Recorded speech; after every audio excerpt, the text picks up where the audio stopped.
My name is Grace Myers. I'm 36 years old. 20 years ago, my parents kicked me out of the house for getting pregnant in 10th grade. 16 years old. November rain. One suitcase. My mother pointing at the door, telling me I was dead to them. That same night, they signed papers erasing me from the family, me and any child I might ever have. I kept those papers. I kept everything. For 2 decades, I was invisible. They told everyone I'd moved abroad, built their spotless reputation on the grave of the daughter they threw away. Then last week, they showed up at my door, desperate, smiling, demanding to meet their grandson, a grandson they'd bragged about for months to 200 of their most powerful friends. They offered me $250,000. They had no idea that the grandson they'd been promising everyone didn't exist. And what they found instead would tear apart everything they'd spent 50 years building. Portland, Oregon, November 2004. I was 16, a sophomore at St. Catherine's Academy, and the youngest child of Richard and Diane Myers. On paper, we were the perfect family. My father owned a successful real estate law practice downtown, Myers and Associates, established 1987. My mother had been president of the Parent-Teacher Association for 4 consecutive years. We sat in the front pew at Grace Fellowship Church every Sunday, dressed in coordinated outfits my mother selected each Saturday night. But every family has its hierarchy, and I learned mine early. Nathan, my older brother, was 22 and in his 3rd year of dental school. He was the pride of the family, the son who would carry on the Myers name. Carolyn, 20, was studying to become a teacher, the dutiful daughter who never questioned anything. And then there was me. I was what my mother once called the surprise. Born when she was 34, 6 years after she thought she was done having children. I don't think she ever forgave me for disrupting her plans. The signs were subtle, but constant. Family photos displayed prominently in the living room somehow never included my school portraits. Dinner conversations revolved around Nathan's clinical rotations or Carolyn's student teaching placement. When I mentioned making the honor roll, my father would nod and say, "That's nice, Grace," before turning back to Nathan. I learned to make myself small, to not ask for too much, to not need too much. My father had a saying he repeated at every family gathering: reputation takes 20 years to build and 5 minutes to destroy. I didn't understand then how prophetic those words would become, or that I would be the 5 minutes he feared. I met Marcus Webb at the public library downtown. It sounds unremarkable, but for me, the library was sanctuary. A place where no one compared me to my siblings or reminded me of expectations I could never meet. I went there 3 afternoons a week, ostensibly to study, really just to breathe. Marcus attended Jefferson High, the public school my parents would never acknowledge existed. He was 17, worked part-time at his uncle's auto repair shop, and had the kindest eyes I'd ever seen.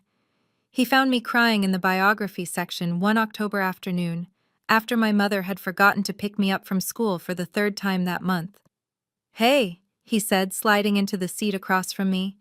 "You okay?" No one had asked me that in a very long time. We dated secretly for 2 months. He was gentle and patient and made me feel like I mattered, like I was someone worth remembering.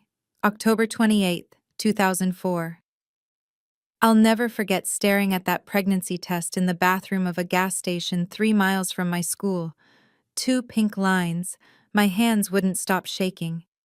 When I told Marcus, he didn't run. He didn't make excuses.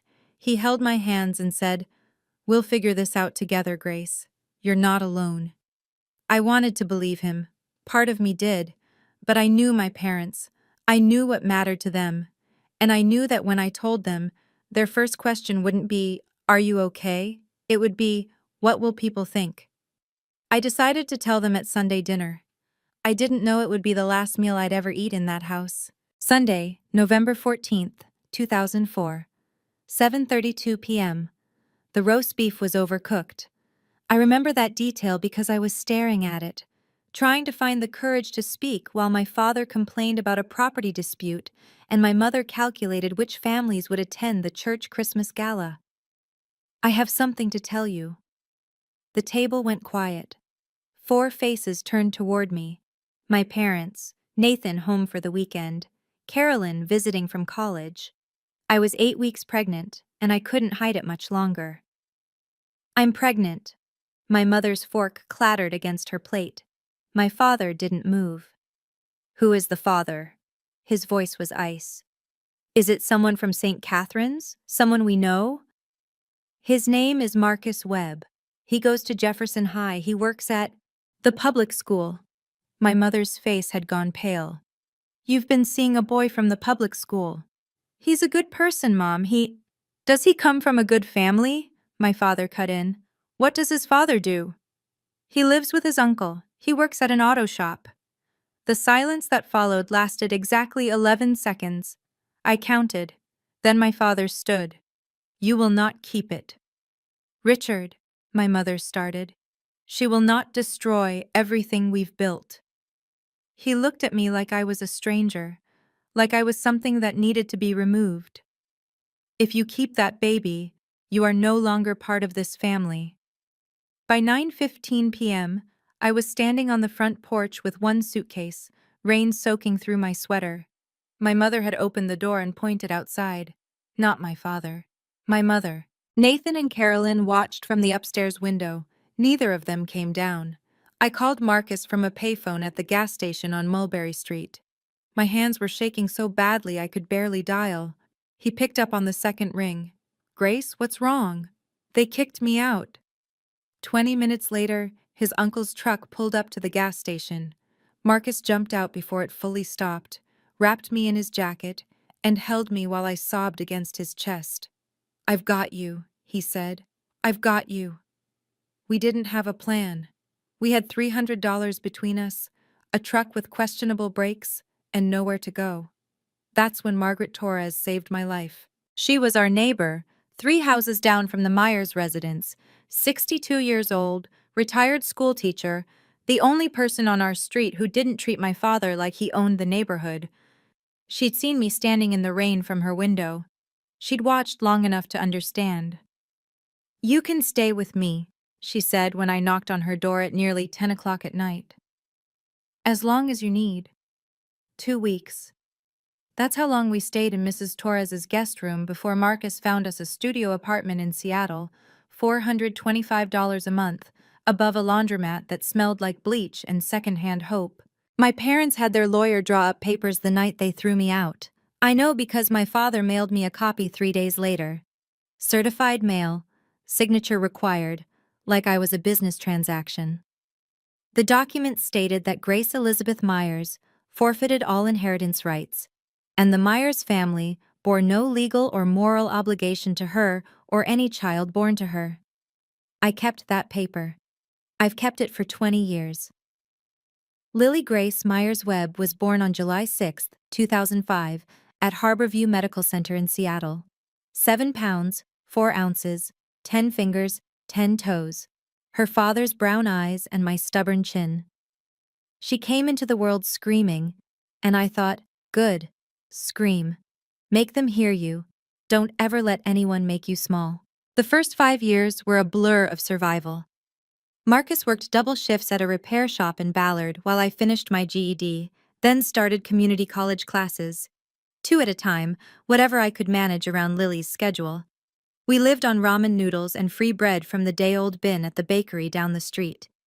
I learned to sew patches onto patches, to make a dollar stretch until it begged for mercy.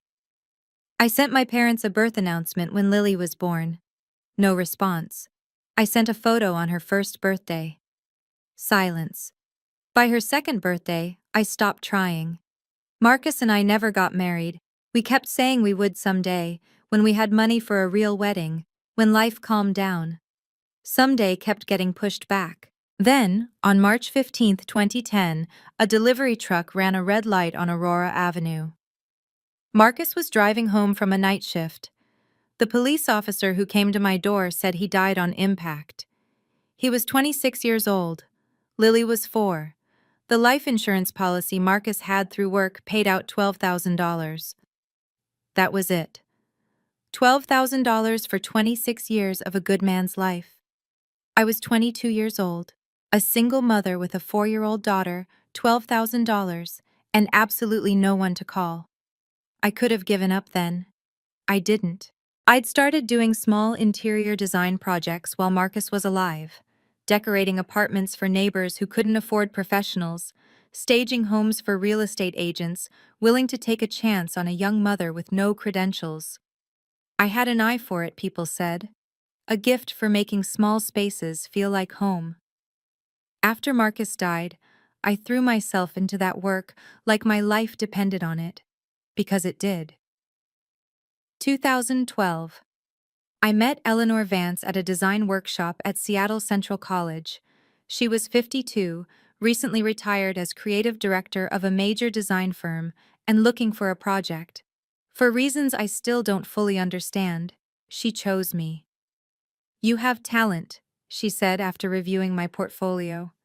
"Raw, unpolished, but real. Let me help you shape it." 2014. With Eleanor's mentorship and a $50,000 SBA loan that took me 3 attempts to secure, I founded Hearth and Home Interiors. Our first office was a converted closet in a shared workspace. 2018. 8 employees. Revenue, $1.2 million. 2022. Seattle Met Magazine ran a feature story on me. From teen mom to design CEO, Grace Myers' story. The journalist spent 3 days interviewing me about my journey, the pregnancy at 16, being cut off from my family, losing Marcus, building a business from nothing. I told her everything except my parents' names, not to protect them. To protect Lily from anyone who might try to connect her to people who never wanted her to exist. 2024. 22 employees. Revenue, $4.2 million. A corner office overlooking Capitol Hill. My daughter was 19, a sophomore at the University of Washington, majoring in psychology. She was brilliant and fierce and everything I'd hoped she would become. 20 years, no contact from the Myers family. Until last week. Tuesday, November 5th, 2024. 6:47 p.m. I'd just gotten home from a client meeting. A tech executive renovating her Mercer Island waterfront property. A contract worth $800,000. My mind was still running through fabric samples and lighting options when I turned onto my street and saw the car. A black Mercedes-Benz S-Class. Oregon plates. My heart stopped. I parked in my driveway and sat there for a full minute, gripping the steering wheel, watching 2 figures standing at my front door. The man had gray hair now, stooped shoulders. The woman still held herself with that rigid posture I remembered, that constant vigilance against anything that might disturb her carefully constructed world. Richard and Diane Myers. My parents. I hadn't seen them in 20 years. I considered driving away, going to a hotel, calling Lily, pretending this wasn't happening. But I was 36 years old. I owned a company. I had built a life without them. I would not run. I got out of my car and walked toward them. My father spoke first. "Grace, you look..." He paused, scanning me, my designer coat, my leather bag, my house. "Well, what are you doing here?" My mother stepped forward. Her face had more lines now, her hair a careful shade of ash blonde that didn't quite match her age. "We know about your son, Grace. We know you have a son." I stared at her. "We'd like to meet him," my father added. "We'd like to reconnect, as a family." The absurdity of it nearly made me laugh. 20 years of silence. 20 years of pretending I didn't exist. And now, they were standing on my porch, asking to meet a grandson they'd never bothered to know. A grandson who didn't exist. I let them into my house. I still don't know why. Maybe I needed to hear what 20 years of silence had led to. My father sat in my living room like he was evaluating a property for purchase, assessing the hardwood floors, The custom built-in shelves, the original artwork on the walls. My mother perched on the edge of my sofa, hands folded, spine straight. "Your anniversary," I said. "That's why you're here." 50 years. My father almost smiled. November 15th. We're hosting a celebration at the Heathman Hotel. 200 guests. The mayor will be there, Pastor Harrison, the Rotary Club board. What does that have to do with me? My mother exchanged a glance with my father. There have been questions, Grace, about you, about what happened 20 years ago. People talk, my father added. Some people remember that we had a third child. They've asked where you are, what happened to you. We've always said you moved away, went abroad, but lately, questions have become more persistent. So you need me to make an appearance. Show everyone that the Myers family is whole and happy. We need your son. My mother's voice was firm. We've told people about him, about our grandson. He should be there, representing the next generation of the Myers family. The room went very still. Who told you I have a son? We read that article. My father waved his hand dismissively. The magazine piece. It mentioned your child, your successful business. You've done better than we expected, better than we expected. As if I'd been graded, as if my entire life was a test I might have failed. And if I refuse? My father's jaw tightened. Let's not make this difficult, Grace. My father reached into his leather briefcase and withdrew a blank check. The sight of it made my stomach turn. We're prepared to compensate you, he said, placing it on my coffee table. $250,000.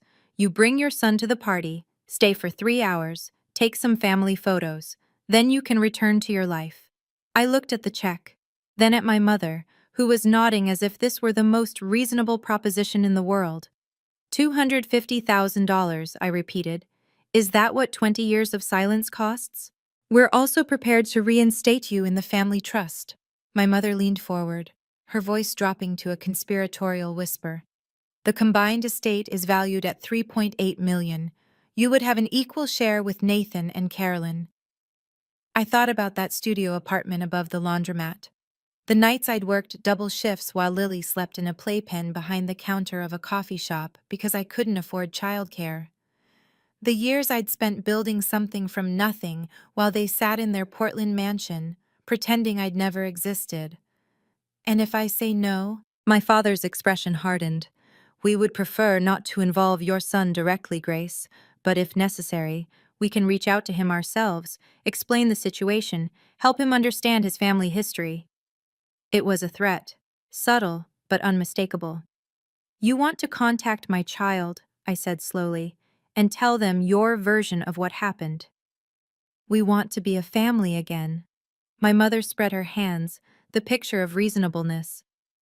Isn't that what you've always wanted? I was about to answer when I heard footsteps on the stairs, and everything changed. Mom? Is everything okay? I heard voices. Lily stopped at the bottom of the stairs, her psychology textbook still in her hand. She was wearing sweatpants and a University of Washington hoodie, her dark hair pulled into a messy ponytail. She looked exactly like what she was, a 19-year-old college student who'd been studying in her room. My mother rose to her feet, her face cycling through confusion, calculation, and something close to horror. Who is this? This is Lily. I stood, positioning myself slightly between my daughter and my parents. My daughter, your granddaughter. Daughter? My father's voice cracked. But we were told, the article said child. You assumed the rest. Lily's gaze moved from me to the strangers in our living room. Understanding dawned in her eyes. These are them? The grandparents who threw you out when you were pregnant with me? My mother flinched. That's not... It was more complicated than... Which part was complicated? Lily crossed her arms. The part where you kicked a 16-year-old out in the rain? Or the part where you spent 20 years pretending she didn't exist? Young lady, my father started. I'm not your young lady. I'm the grandchild you never wanted to meet, the one you tried to make disappear. Lily's voice was steady, but I could see her hands trembling. I know everything. Mom never hid it from me. I know about the letter. I know about the inheritance papers. I know you told your friends she went abroad. My parents sat in stunned silence. Lily looked at me. They came here for a grandson, didn't they? Someone they could show off. Yes. She turned back to them with a cold smile. Surprise. My father recovered faster than my mother. I watched him recalibrate, the lawyer in him assessing this new variable. A granddaughter, he said carefully. That works. We can adjust the narrative. Lily can come to the party as what? Lily cut in. The secret granddaughter you've been hiding for 19 years? The daughter of the teen mom you threw away? We could say you were studying abroad. My mother's voice was pleading now. Recently returned. A surprise reunion. I was born in Seattle. I've never left the country. I'm a sophomore at UW. Lily laughed, but there was no humor in it. Do you even hear yourselves? You want me to lie to 200 people about my entire existence? The party is November 15th. My father checked his watch, as if time was the only variable that mattered. 10 days from now. We need an answer by the 10th. I stood. I think you should leave. Grace, I'll consider what you've said, but not tonight. Not with Lily here. My mother rose, gathering her handbag. At the door, she turned back. This is an opportunity to heal, Grace. To put the past behind us. Don't let old wounds cost you your future. I watched them walk to their Mercedes. Watched my father help my mother into the passenger seat, the same way he had 1,000 times before, as if this were any ordinary evening. When the car disappeared around the corner, Lily spoke. You're not actually considering this, are you? I looked at my daughter, this fierce, brilliant young woman I'd raised alone. The person Richard and Diane Myers had tried to erase from existence before she was even born. No, I said, but I'm not done with them yet. Before we continue, let me ask you something.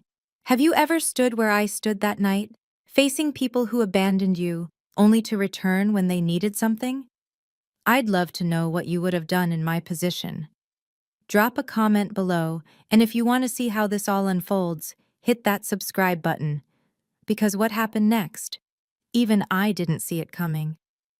That night, after Lily went to bed, I pulled a fireproof lockbox from the back of my closet. I hadn't opened it in years. Inside were the documents of my erasure.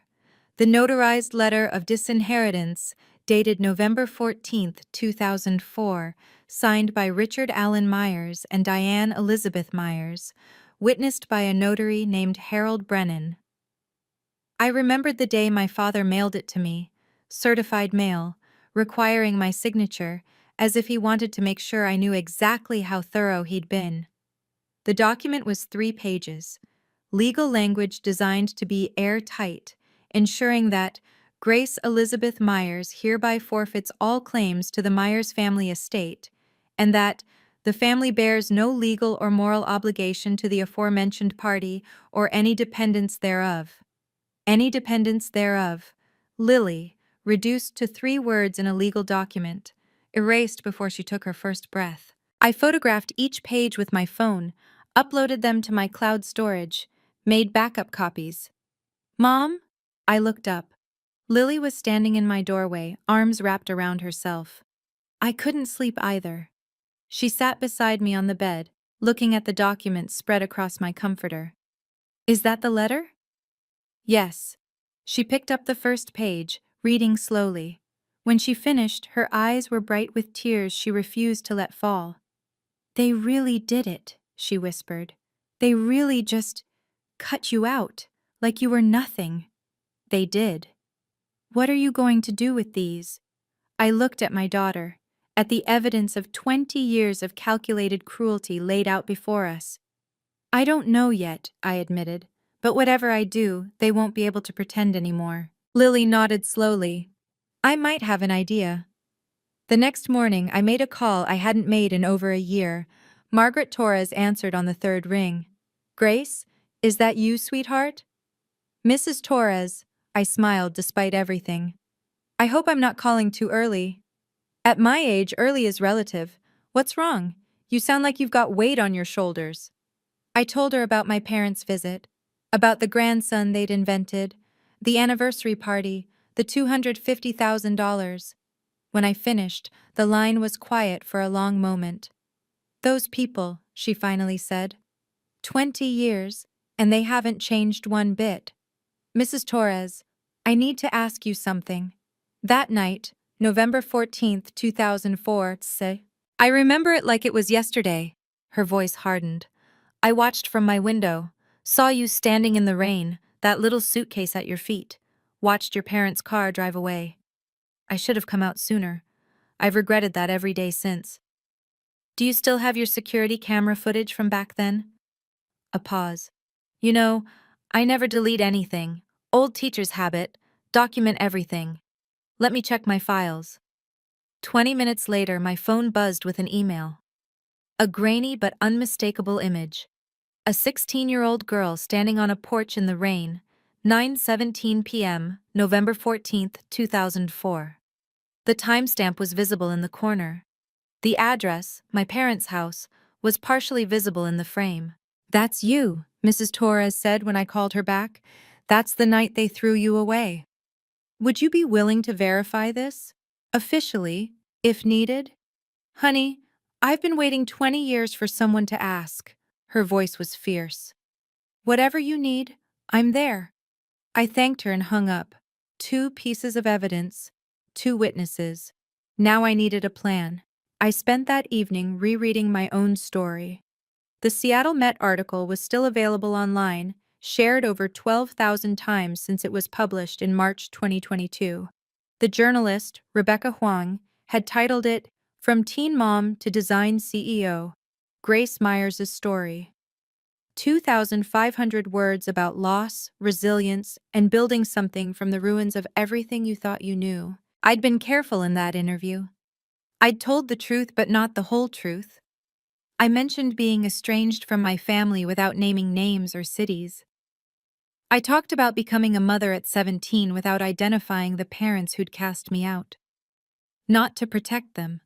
To protect Lily from strangers making connections, asking questions, dredging up pain that didn't belong to them. Now I scrolled through the comments, thousands of them. This woman is incredible. Imagine being thrown away by your own family and still becoming this successful. I went through something similar. This story gives me hope. Someone should make a movie about her life. Seriously. One comment caught my eye, posted just 2 weeks ago. Does anyone know if she's related to the Myers family in Portland? The law firm people? Someone in my church mentioned it, and now I'm curious. So that's how my parents found out. My phone rang. Eleanor Vance. Grace, I heard through the grapevine that your parents materialized after 2 decades of radio silence. I laughed despite myself. News travels fast. This is Seattle. Everything travels fast. Her voice softened. What do you need? I don't know yet. Advice, maybe? Perspective. What I know, Eleanor said, is that you've spent 20 years proving who you are without them. Don't let 3 hours at their party undo that. She was right. But I was already thinking bigger than 3 hours. Thursday, November 7th, 2024. 3:42 p.m.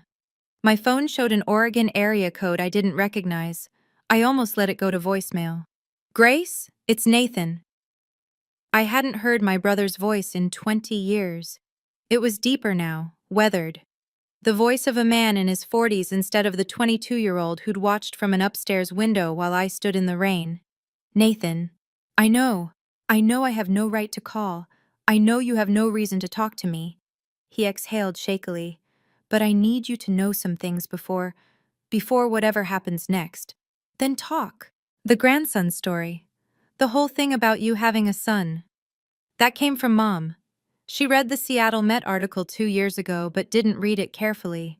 Just saw child and successful business, and constructed this whole narrative about you having a boy who was some kind of entrepreneur.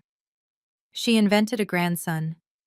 She told her church friends, her Rotary friends, built an entire story about this brilliant young man continuing the Myers legacy. Nathan's voice cracked. Dad went along with it. They've been dining out on your imaginary son for months. I closed my eyes. Even now, even after everything, my parents' capacity for delusion still stunned me. Why are you telling me this? Because I was a coward, Grace. 20 years ago, I should have come downstairs. I should have said something. I should have... He stopped, breathing hard. Carolyn and I have talked about it. For years. We were wrong. We've always been wrong. And now? Now I want to make it right, whatever that looks like. Nathan paused. The anniversary party. Carolyn and I will be there. If you decide to come, you won't be alone. I didn't know what to say to that. Nathan talked for another hour. He told me about the unwritten rules of being a Myers child, the expectations, the constant performance, the way our parents wielded approval like a weapon, granting it to those who complied and withdrawing it from anyone who stepped out of line. Carolyn has 2 kids, he said. 8 and 11.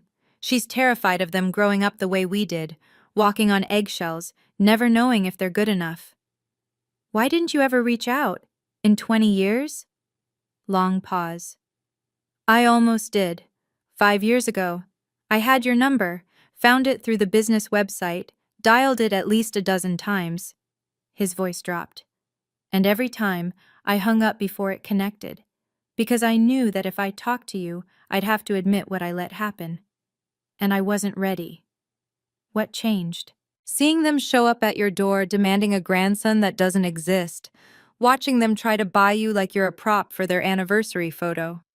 Nathan exhaled. It made me realize, if I don't say something now, I never will, and I'll spend the rest of my life knowing I failed you twice. I thought about the brother I remembered, the one who played board games with me when our parents were at their charity galas, the one who taught me to ride a bike in the backyard. There's something you should know, Nathan added. The anniversary party.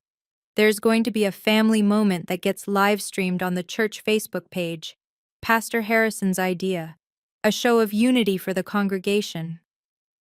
A live stream, 200 witnesses in person, and who knew how many more watching online. Thank you for telling me, Nathan. What are you going to do? I'm not sure yet, but I'm starting to see it clearly. Friday, November 8th, 2024, 10:14 a.m. My father called directly this time. No preamble. Grace, we're running out of time. The party is in 1 week. $250,000, full reinstatement in the family trust. Final offer. I've been talking to Nathan. Silence. He told me about the grandson story you've been telling people. The one you made up based on an article you didn't bother to read carefully. That's not... We may have embellished slightly. You invented an entire person. You've been telling your friends about your successful grandson for months. A grandson that doesn't exist. Grace. My father's voice hardened. I don't appreciate your tone. After everything we're offering. What exactly are you offering? Money to make me perform for your friends? A spot in a trust you used to erase me? I kept my voice calm, steady. You're not offering me anything. You're trying to buy your way out of a lie you created. You have no right to judge us. Now he was angry. You're the one who destroyed this family. You're the one who brought shame. I was 16 years old. I was pregnant and scared, and I needed my parents. My grip tightened on the phone. And you threw me out like garbage and spent 20 years pretending I died. If you don't come to this party, Grace, you will never have another opportunity to be part of this family. You said that 20 years ago. And you know what? I built a better life without you than I ever would have had with you. We'll see about that. He hung up. I sat in my office, heart pounding, mind racing. 1 week, 200 guests, 1 live stream. It was time to stop letting them control the narrative. That evening, I sat at my dining table with Lily and Eleanor. They want a performance, Eleanor said, swirling her wine. They want you to show up, smile for the cameras, validate 20 years of lies. They want to use you, Lily added, the same way they've always used you, as something to manage, not someone to love. I looked at both of them, my mentor, my daughter, the family I'd built for myself. I'm going to that party. Lily's head snapped up. Mom, not to give them what they want, to give myself what I need. I pulled out my phone, showing them the photos of the disinheritance letter, Mrs. Torres's security footage, the Seattle Met article. They've spent 20 years controlling my story, telling people I went abroad, inventing a grandson, making me disappear. And you want to undisappear, Eleanor said slowly. I want to tell the truth, in front of everyone who matters to them, on their stage, at their party, during their precious live stream. I took a breath. Not to humiliate them, but to stop letting them pretend I don't exist. I'm coming with you. Lily's voice was firm. They need to see who I really am, not their imaginary grandson, me. I reached for her hand. Are you sure this could be? I've spent my whole life knowing that my grandparents chose their reputation over my existence, I'm sure. I called Nathan that night. Your offer to stand with me, does it still hold? Carolyn and I talked. We're ready. Then I need you to do something. Don't warn Mom and Dad. Don't tell them I'm coming. Can you do that? Yes. Good. I looked out at the Seattle skyline, at the life I'd built from nothing. Because in 1 week, we're going to show them what family actually means. Saturday, November 15th, 2024, 6:47 p.m. The Crystal Ballroom at the Heathman Hotel was everything my parents would have chosen. Chandeliers dripping crystal, white tablecloths starched to precision, flower arrangements that probably cost more than my first month's rent in Seattle. 200 guests in formal attire, clutching champagne flutes, making small talk about golf handicaps and investment portfolios. I stood in the entrance with Lily beside me. She wore a navy blue dress, simple and elegant. I'd chosen black, professional, understated, impossible to ignore. You okay? She whispered. I'm about to crash my parents' 50th anniversary party to tell 200 people they've been lying for 20 years. I squeezed her hand. I'm terrified. That's not what I asked. I looked at her, this incredible young woman who'd grown up knowing her grandparents had tried to erase her, who'd built her own strength from that knowledge, instead of letting it break her. Yeah, I said. I'm okay. We walked in. The room was arranged around a raised platform at the far end, where my parents would give their speeches. A camera crew was setting up, the live stream for Grace Fellowship Church. I could see the Facebook Live indicator already blinking. And there they were. Richard and Diane Myers, standing on that stage, surrounded by well-wishers. My mother in champagne-colored silk. My father in a tailored navy suit. Both of them glowing with the confidence of people who believed they'd won. They hadn't noticed us yet.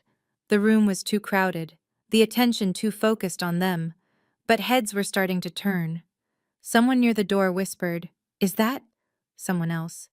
"The daughter from the article." The whispers spread like ripples in water. And then my mother looked up. My father had just begun his speech. 50 years of marriage has taught me that family is everything.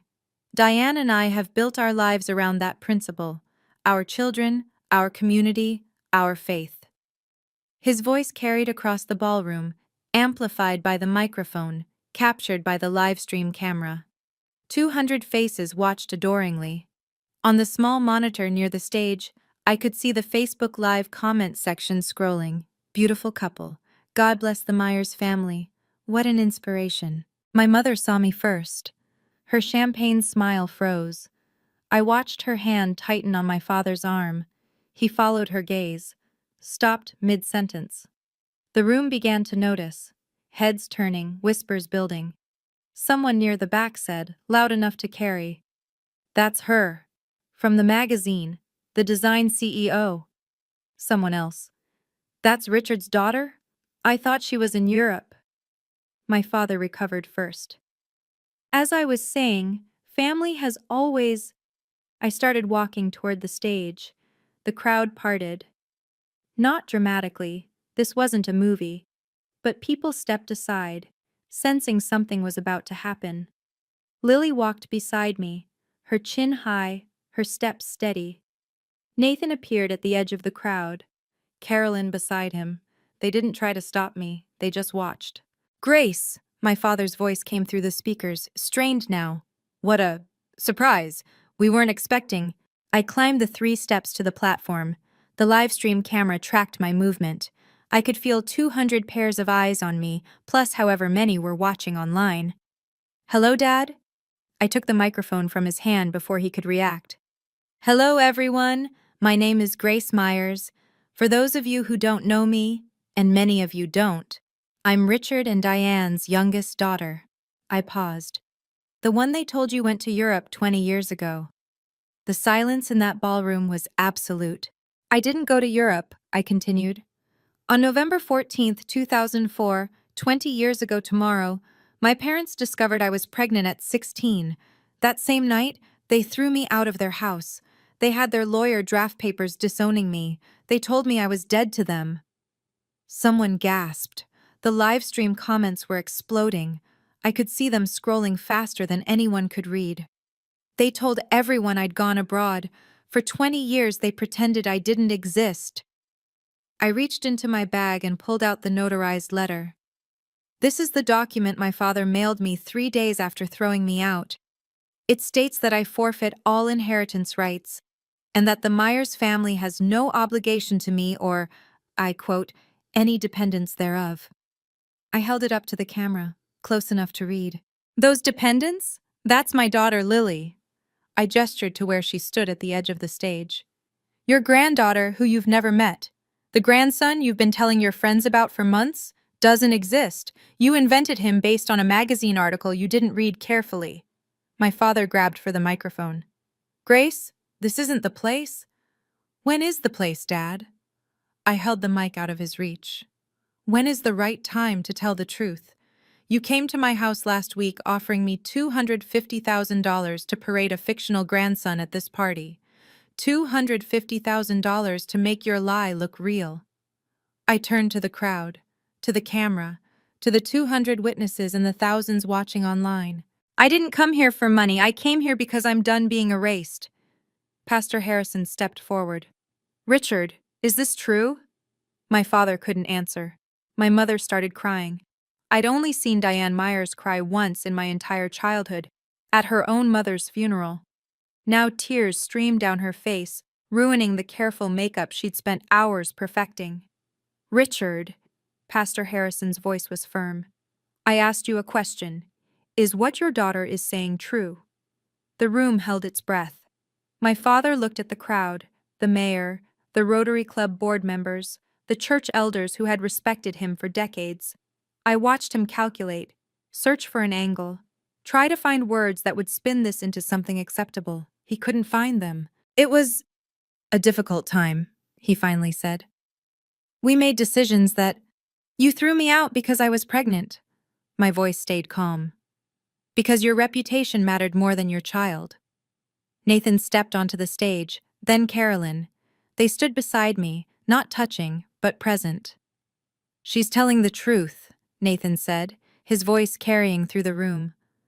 Carolyn and I were there that night. We watched from the window while our parents put our 16-year-old sister out in the rain. We never said anything. That was our failure. The whispers became a roar. I could see people pulling out phones, texting, recording. The mayor, Harold Simmons, was already moving toward the exit. Mrs. Torres, I said, pointing to a gray-haired woman in the back row who had flown in from Portland that morning. Our neighbor from 20 years ago. She saw everything. She has photos, timestamps. Maggie Torres stood, her chin lifted. I watched that child stand in the rain for 10 minutes before she walked away. I gave her a place to sleep. The Myers family never once asked where she went. The livestream comments exploded. This is insane. Those poor girls. Someone call the news. Can you imagine standing where my parents stood in that moment? Everything they'd built, 50 years of reputation, the respect of their community, the image they'd polished so carefully, crumbling in 3 minutes of truth. Hit that like button if you think they deserved it. And keep watching, because what happened next surprised even me. I handed the microphone back to my father. He took it reflexively, like a man in shock. "I didn't come here to destroy you," I said, quietly enough that only those on stage could hear. "I came here to stop being invisible." Then I turned back to the crowd and raised my voice. "I'm not asking for your pity. I don't need it. 20 years ago, I was thrown out with nothing. Today, I own a design company in Seattle with 22 employees and over $4 million in annual revenue. My daughter is a sophomore at the University of Washington. We built our lives without the Myers family's help." I looked directly at the camera. "I'm not here for revenge. I'm here because my parents tried to buy my silence last week. $250,000 to pretend their lies were true. I'm here because they deserve to face the consequences of what they did. Not in private. In front of the community they value more than their own children." Lily climbed onto the stage and took my hand. "I'm Lily," she said into the microphone, "the granddaughter they never wanted. I'm 19 years old. I've known my whole life that my grandparents chose their reputation over my mother, and by extension, over me." She looked at Richard and Diane. "You could have known me. You could have watched me grow up. You could have been at my birthday parties, my school plays, my high school graduation." Her voice cracked. "You chose not to, and now you don't get to pretend that was ever our fault." Lily handed back the microphone and walked off the stage. I followed her. Behind us, the crystal ballroom erupted into chaos. At the ballroom door, I turned back one last time. "One more thing." My voice cut through the chaos. "I'm not going to sue you. I'm not going to contest the will or demand money. The disinheritance papers you signed 20 years ago, I'm keeping them, as a reminder of who you really are, not as a weapon." Richard looked up, something like confusion crossing his face. He'd expected a battle, a lawsuit, demands. "But understand this. If you ever spread lies about me or my daughter again, if you ever try to contact Lily without her consent, or spin some new story about us for your friends, I will make every document I have public. I have the disinheritance letter. I have time-stamped photos. I have witnesses." I nodded toward Mrs. Torres. "And now I have 200 witnesses to this conversation." Eleanor Vance appeared at my elbow. "Ready?" "Yes." As we walked through the doors, I heard Pastor Harrison's voice. "Richard, Diane, I think we need to talk. Privately. Tonight." Lily squeezed my hand as we stepped into the November evening. The air was cold and clean, and for the first time in 20 years, I felt like I could breathe. "Mom," her voice was small, "did we do the right thing?" I thought about 16-year-old Grace, standing in the rain with a suitcase and a baby she hadn't planned for. I thought about all the years of building, surviving, fighting to become someone worth being. "We told the truth," I said. "We set a boundary.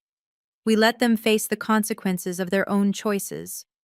I pulled her into a hug. "That's not revenge. That's justice." "What happens now?" I looked up at the night sky. "Now we go home." The fallout began within hours. By midnight, the livestream clip had been shared 847 times. By morning, that number had tripled. Someone had titled it, "Woman Exposes Parents' 20-Year Lie at Their Anniversary Party," and uploaded it to YouTube, where it accumulated 40,000 views in the first 24 hours. 47 guests left the party within 30 minutes of my departure. I learned this from Nathan, who called me Sunday morning with a full report. Mayor Simmons walked out without saying goodbye to Dad. Mrs. Patterson from the church board followed him. The Hendersons, you remember them, they own the chain of auto dealerships. They actually apologized to me on their way out. Apologized? For never asking where you were. For just accepting the story. Sunday afternoon, a short item appeared in the Portland Herald. Local attorney's anniversary gala ends in family revelation. The article was carefully neutral, but the comments section was not. I went to church with these people. I had no idea. Richard Myers drew up my will. What kind of man throws out his own child? Anyone who watched that live stream will never see that family the same way. By Monday, Richard had resigned his position as elder at Grace Fellowship Church. For personal reasons, the church bulletin stated. But everyone knew. By Wednesday, the Rotary Club board announced they would be reviewing membership criteria at their next meeting. Richard's name was specifically mentioned. And through it all, I was in Seattle, answering emails from potential clients. 7 new inquiries came in that week. People who'd seen the Seattle Met article 2 years ago and had just connected it to the viral video. Some fallouts destroy, others clarify. Mine did both. The following Thursday, a reporter from Seattle Met called. Rebecca Huang, the same journalist who'd written my profile 2 years earlier. Grace, I don't know if you've seen, but your video is everywhere. We'd love to do a follow-up piece, the CEO who confronted her past. What do you think? I thought about it. Let me get back to you. Of course, just know, the response has been overwhelming. People are connecting with your story, a lot of them have similar experiences. She wasn't wrong. My company's general inbox was flooded with messages. Not about design, about family, about being cut off, about spending years feeling invisible and finally finding the courage to speak. Your video made me call my brother for the first time in 12 years. I'm a teen mom too. You gave me hope. Thank you for showing that success is the best response to people who tried to destroy you. Saturday, I flew to Seattle for Nathan and Carolyn's first visit to my home in 20 years. We sat in my living room, the same room where our parents had tried to buy my silence 2 weeks earlier, and talked for 6 hours. Nathan told me about the years of guilt. Carolyn cried when she met Lily for the first time. Their children, my niece and nephew, ages 8 and 11, played in my backyard while the adults tried to rebuild something from the wreckage. I'm sorry, Nathan said. I know it's not enough. I know sorry doesn't cover 20 years. No, I agreed. It doesn't, but it's a start. Lily watched from the doorway, this young woman who'd grown up without extended family, finally seeing what it might look like to have one. Imperfect, complicated, but real. 1 week after the party, my phone rang with an Oregon number. My mother. Grace? Her voice was hoarse, smaller than I'd ever heard it. I'm not calling to apologize. I don't know how to apologize for what we did. Then why are you calling? Long silence. I watched the video. The live stream. I've watched it 11 times. Another pause. I keep looking at your face when you're talking, trying to see my daughter, the one I put out in the rain. I said nothing. Your father is... She trailed off. He's not doing well. The church, the Rotary, his colleagues. Everyone is looking at him differently now. He doesn't know how to handle it. I didn't do this to punish him, or you. I know that now. Her voice cracked. You did it because you had to stop pretending. You did it because we gave you no other choice. Why did you call, Mom? The longest silence yet. Because I wanted to hear your voice. Because I haven't heard it in 20 years, and I realized I might never hear it again. She was crying now. Because my granddaughter stood on that stage and told 200 people she'd spent her whole life knowing we didn't want her, and I couldn't breathe. I closed my eyes. I'm not ready to forgive you, I said. I might never be, but I'm not going to hang up on you either. That's more than I deserve. Yes, it is. We stayed on the line for another minute, not speaking. Then she said goodbye. She didn't ask for another chance. She didn't demand anything. Maybe that was progress. Or maybe it was just the first step of a very long road. Thanksgiving, 2024. My dining table, the one I'd bought 3 years ago from an estate sale and refinished myself, seated 12. It had never been this full. Lily sat at my right hand, Eleanor Vance at my left. Mrs. Torres, who'd flown up from Portland again, was teaching my nephew how to fold napkins into swans. Nathan carved the turkey while his wife set out side dishes. Carolyn's daughters were arguing about who got to light the candles. My parents weren't there. We hadn't reached that point. Maybe we never would. But looking around that table, I realized something. I'd spent 20 years mourning a family that had never really wanted me. Now I was surrounded by people who'd chosen to be here, who wanted to know me, not a version of me, not a prop for their image, but me. Lily stood to make a toast. I wrote something, for Mom. She pulled out a folded paper. When I was little, I used to ask why I didn't have grandparents like the other kids. Mom always told me the truth, that they'd made a choice, and that choice wasn't about me. It took me years to really understand that. She looked at me. But I understand now. And I know that everything I have, everything I am, is because you never let their choice define us. She raised her glass. To the family we build, not the one we're born into. Everyone drank. Later, after the dishes were cleared and the guests were scattered through my house drinking coffee, I stood at the kitchen window. Lily appeared beside me. "You okay?" I looked at my daughter, at this life I'd assembled from the ruins of everything I thought I'd lost. "Yeah," I said. "I really am." If you're still listening, let me leave you with this. 20 years ago, I was a scared 16-year-old standing in the rain, watching my parents' taillights disappear down the street. I thought my life was over. I thought I had nothing left. I was wrong. I had Marcus for as long as I could have him. I had Mrs. Torres, who opened her door when she didn't have to. I had Eleanor, who saw potential in a young mother with nothing but determination. I had Lily, who grew up knowing the truth and chose to be fierce instead of bitter. And eventually, I had myself. The version of me who stopped asking for permission to exist. If you're in a situation where your family makes you feel like you need to shrink yourself to be acceptable, like your worth depends on their approval, I understand. I've been there. But here's what I know now. You don't need their validation to know your value.